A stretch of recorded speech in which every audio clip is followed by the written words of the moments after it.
Alam nyo ba na itong mga dolls na ito at yung mga decorations na yan ay totoong mga tao?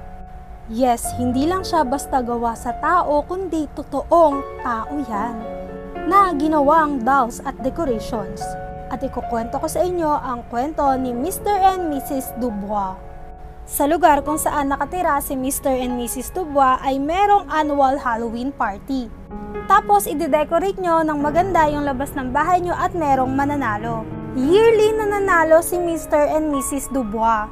Dahil napakaganda talaga ng decorations nila, talagang nakakatakot. Sinasabi na mabait daw itong mag-asawa na ito. Madalas silang nagpapa-house party at ini-invite nila lahat ng kapitbahay nila. Kahit yung mga bagong lipat lang na kapitbahay, ini-invite nila at fini-friends nila. Kaya lang palagi ring may nawawalang 2 or 3 bata. At dumating na nga yung Halloween party at nanalo na naman yung mag-asawa.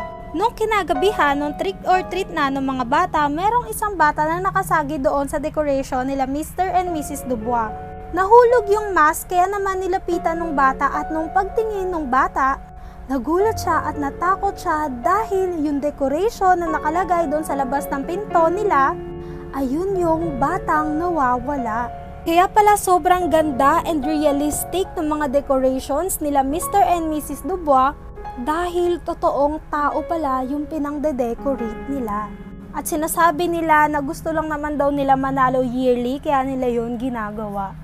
Kawawa naman yung mga bata, hindi man lang sila nakapag-eggy party. Dapat imbes na mag-trick or treat, nag-eggy party na lang sila magkakaibigan eh.